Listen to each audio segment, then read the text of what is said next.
আসসালামু আলাইকুম। অষ্টম শ্রেণীর গণিত টিউটোরিয়ালে আরিফ মিত্রের পক্ষ থেকে সবাইকে আবার স্বাগতম। আজকে আমরা দশম অধ্যায়ের তথ্যবোধ সিদ্ধান্ত নিয়ে 239 পৃষ্ঠার 4 নং প্রশ্নের সমাধান করব। 4 নম্বরে একটি ছক দেওয়া আছে। এই ছকটার বলছে যে গণসংখ্যা নিবেশন তালিকার গাণিতিক গড় 54 হলে প্রত্যক্ষ পদ্ধতিতে পি এর মান নির্ণয় করো। তারপর সংক্ষিপ্ত পদ্ধতির সাহায্যে প্রাপ্ত পি এর মানের সত্যতা যাচাই করো। এখানে যে একটা ছক মানে উপাত্ত দেওয়া আছে, এই উপাত্তর মধ্যে আমাদের গণসংখ্যার মধ্যে এই যে একটা পি দেওয়া আছে, এই পি এর মানটা নির্ণয় করতে হবে আমাদেরকে প্রত্যক্ষ পদ্ধতিতে গড় নির্ণয় করে। এই যেখানে গড়ের মান দেওয়া আছে আমাদের 54, প্রত্যক্ষ পদ্ধতিতে আমরা গড়ের মান নির্ণয় করার মানে পি এর মান নির্ণয় করার পরে এটা সত্যতা যাচাই করবো আমরা সংক্ষিপ্ত পদ্ধতিতে গড় নির্ণয়ের মাধ্যমে। সমাধানের মধ্যে আমরা এভাবে লিখে নিতে পারি যে প্রত্যক্ষ পদ্ধতিতে গড় নির্ণয় সারণী আমাদের যে শ্রেণীব্যাপ্তি দেওয়া আছে, এই যে শ্রেণীব্যাপ্তির জন্য একটা গড়, গণসংখ্যার জন্য একটা, এই শ্রেণীব্যাপ্তি গণসংখ্যা দুইটা এখানে আমরা গড় লিখে দিলাম। আমাদের সাথে একটা যুক্ত হচ্ছে শ্রেণী মধ্যমান, আমাদের যে শ্রেণীব্যাপ্তি আছে এই শ্রেণীব্যাপ্তিগুলোর মধ্যে থেকে এর মধ্যমানটা আমরা নির্ণয় করে নেব। তারপর আমরা এফআই এক্সআই গুণ করে দেব। তো এখানে এফআই হচ্ছে আমাদের গণসংখ্যা আর এক্সআই হচ্ছে আমাদের শ্রেণী মধ্যমানটি। আমরা পূর্ব ভিডিওতে শ্রেণী মধ্যমান নির্ণয় করে শিখেছিলাম। এখন আমি আবার বলে দিচ্ছি যে আমাদের যে পদটা আছে এটার উচ্চ সীমার সাথে নিম্ন সীমা আমরা যোগ করব, মানে উচ্চ সীমা নিম্ন সীমা দুইটা যোগ করার পরে দুইটাকে আমরা 2 দিয়ে ভাগ করব। যদি এখানে কোনো সংখ্যা নেই তাহলে 20, 20কে 2 দ্বারা ভাগ করা হচ্ছে 10। এখানে হচ্ছে আমাদের নিম্নসীমা 20, উচ্চসীমা 40, তাহলে 20 এর 40 যোগ হচ্ছে 60। এই 60কে যদি আমরা 2 দ্বারা ভাগ করি তাহলে পাচ্ছি আমরা এখানে 30। একইভাবে 40 এবং 60 যোগ করলে হচ্ছে 100, 100কে 2 দ্বারা ভাগ করা হচ্ছে 50। এভাবে আমরা এই শ্রেণী মধ্যমানটা নির্ণয় করে নেব, যেটাকে এক্স দ্বারা প্রকাশ করা হয়। আর এফ এক্স হচ্ছে আমাদের গণসংখ্যার সাথে শ্রেণী মধ্যমানটা আমরা গুণ করব। তো এখানে হচ্ছে 7 সাথে 10 গুণ করলে হচ্ছে 7 10 70, 11 সাথে 30 গুণ করলে হচ্ছে 330 এবং পি এর সাথে যদি আমরা এই 50 গুণ করি তাহলে হচ্ছে 50 পি। কারণ আমরা জানি যে সহগ এবং চলক গুণ করলে এটা পাশাপাশি বসে যায়, একত্র হয় না। এই কারণে আমরা সাংখ্যিক সহগটাকে সামনে রেখে দেবো এবং চলকটাকে পেছনে রেখে দেবো 50 পি। 9 সাথে যদি আমরা 70 গুণ করি তাহলে হচ্ছে 630, 13 সাথে 90 গুণ করলে হচ্ছে 1170। তো এখানে আমাদের এন হচ্ছে গণসংখ্যার যোগফল, এন হচ্ছে আমাদের 40 যোগ পি, আর সামেশন এফআই এক্সে গুণ করলে হচ্ছে আমাদের summation F I x equal to 2200 যোগ 50 পি। এই 50 পি বাদ দিয়ে আমরা বাকি যে তিনটা আছে, 1 2 3 4টা, এই 4টা সংখ্যা যদি যোগ করি, যোগ করলে হচ্ছে 2200, সাথে যুক্ত হবে 50 পি। যেদের চলক এবং একত্র আছে সেই কারণে এটা যোগ হবে না, এটা আলাদা যোগ অবস্থা থেকে যাবে। তাহলে গাণিতিক গড় সূত্র হচ্ছে X bar equal to summation F I X I divided by N. এটা হচ্ছে আমাদের প্রত্যক্ষ পদ্ধতিতে গড় নির্ণয় সূত্র। এখানে আমাদের এক্স বার যেটা আমাদের 54 দেওয়া ছিল প্রশ্নের মধ্যে, এই যে গাণিতিক গড় 54 হলে তাহলে আমরা গড়ের জায়গায় 54 লিখে দেব। তাহলে গড় হচ্ছে আমাদের 54, সামেশন এফআই এক্স হচ্ছে আমাদের 2200 যোগ 50 পি এবং এন হচ্ছে আমাদের 40 যোগ পি। মানটা এখানে বসিয়ে দিলাম। তারপর আমরা এখানে আর আর গুণ করব। আর আর গুণ করার নিয়মটা হচ্ছে A divided by B equal to C divided by D. এখানে আমরা এই এ এর সাথে ডি গুণ করব, এ ডি সমান সমান বি এর সাথে সি গুণ করব, বি সি। মানে বাম পাশের উপরে হলে ডান পাশের নিচে, আর বাম পাশের নিচে হলে ডান পাশের উপরে। তাহলে আমরা যে প্রত্যেকটি পূর্ণ সংখ্যার নিচে মনে মনে 1 থাকে, এটা নিচে মনে মনে আমাদের 1 থেকে থাকে, তাহলে 54 গুণ হবে আমাদের 40 পির সাথে। 54 গুণ 40 পি, 40 যোগ পি, আর একের সাথে গুণ করে মানে কোনো পরিবর্তন হয় যেন এটা যেভাবে সেভাবেই থেকে যাবে। আর 54 দ্বারা 40কে গুণ করলে হচ্ছে 2160, আর 54 সাথে পি গুণ করলে হচ্ছে 54 পি যোগ যেটা আছে এটি থেকে যাবে। এখন আমরা শুধুমাত্র যে ধ্রুবগুলো আছে এই ধ্রুবগুলো একপাশে করব এবং চলকযুক্ত যে পদগুলো আছে ওইগুলোকে আমরা একপাশে করব। দেখা যাচ্ছে এখানে আছে আমাদের 54 পি চলকযুক্ত একটি পদ, এখানে একটি চলকযুক্ত পদ আছে, তাহলে এই দুইটা আমরা একপাশে করব, আর এই সংখ্যাগুলো মানে ধ্রুবগুলো আমরা একপাশে করে নেব।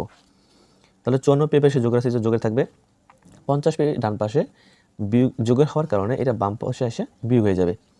2200 2200, এই 2160 পাশে যোগ আছে আর এই পাশে হয়ে গেছে বিয়োগ, বিয়োগ হলো 40, আর এখানে 54টা পি থেকে 50টা পি চলে গেলে আমাদের থাকে আর 4টা পি, আর এই 4 দিয়ে 40কে ভাগ করলে পাচ্ছি আমরা এখানে 10। তাহলে পি এর মান আমরা কত পাচ্ছি এখানে 10 পাচ্ছি। তাহলে এই যে পি আমাদের এখানে আছে, এই পি এর মান পাচ্ছি আমরা এখানে 10। এখন 10 আমরা নির্ণয় করলাম। প্রশ্নে কিন্তু বলে দিছে এই যে পি এর মানটা সত্যতা যাচাই করার জন্য আমরা সংক্ষিপ্ত পদ্ধতিতে এটাকে আবার নির্ণয় করতে হবে। নির্ণয় করে দেখব দুইটার মান একই রকম হয় কিনা, আর সেই জন্য আমরা সংক্ষিপ্ত পদ্ধতিতে গড় নির্ণয় করে নেব। সংক্ষিপ্ত গড় নির্ণয় করার ক্ষেত্রে একটা গড় এক্সট্রা যোগ হয়, সেটা হচ্ছে দা বিচ্যুতি। এখানে শ্রেণীব্যাপ্তি গণসংখ্যা, শ্রেণীব্যাপ্তি গণসংখ্যা, শ্রেণী মধ্যমান, শুধুমাত্র দাব বিচ্যুতি যে গড়টা আছে ওইটা যুক্ত হয়ে যাবে। আর দাববিচ্যুতিকে প্রকাশ করা হয় ইউআই দ্বারা। আর এটা বাইর করতে হয় xi minus A divided by H, একটা সূত্রের মাধ্যমে মানটা বাইর করতে হয়। তো আমরা সূত্র না আগে একটু সহজে বোঝার চেষ্টা করব। তা যদি আমাদেরকে সংক্ষিপ্ত পদ্ধতিতে গণনা করতে বলে তাহলে আমাদের কলাম হবে এভাবে 5টি, 1টি 2টি 3টি 4টি 5টি। শ্রেণীব্যাপ্তি, গণসংখ্যা fi, মধ্যমান xi, দাববিচ্যুতি ইউআই এবং fi ইউআই। আমরা পূর্বে গুণ করেছিলাম fi xi, মানে গণসংখ্যার সাথে মধ্যমান যুক্ত গুণ করেছিলাম। এখানে আমরা দাববিচ্যুতির সাথে গুণ করব, এই যে গণসংখ্যা মানে fi সাথে xi গুণ হয় আমাদের গুণ হবে ইউআই। এখন পূর্বে আমরা এই 3টা কলাম ফিল আপ করে নেব। এখন এই দাববিচ্যুতি গড়টা আমরা সহজে বোঝার জন্য একটা ট্রিক্স ব্যবহার করি, সেটা হচ্ছে যদি এটা বিজোড় সংখ্যা হয়, বিজোড় সংখ্যা হলে আমরা দেখব যে সবার মাঝখানে কোনটা পড়ে। তাহলে এই যে 1টা 2টা 3টা 4টা 5টার মধ্যে আমরা যদি মাঝখানে ধরে নিই, তাহলে আমাদের যে 50টা মাঝখানে ধরি, তাহলে আমাদের উপরে 2টা নিচে 2টা, তাহলে এই যে গোটা মাঝখানে সেগুলো আমরা 0 দিয়ে দিব। হ্যাঁ, 0 দিয়ে আমাদের সংখ্যা রাখাটা কীরকম, যে এই বিন্দুটা হচ্ছে আমাদের 0, তো ডান পাশে হচ্ছে আমাদের প্লাসের মানগুলা এবং বাম পাশে হচ্ছে আমাদের মাইনাসের মানগুলা, তাই না?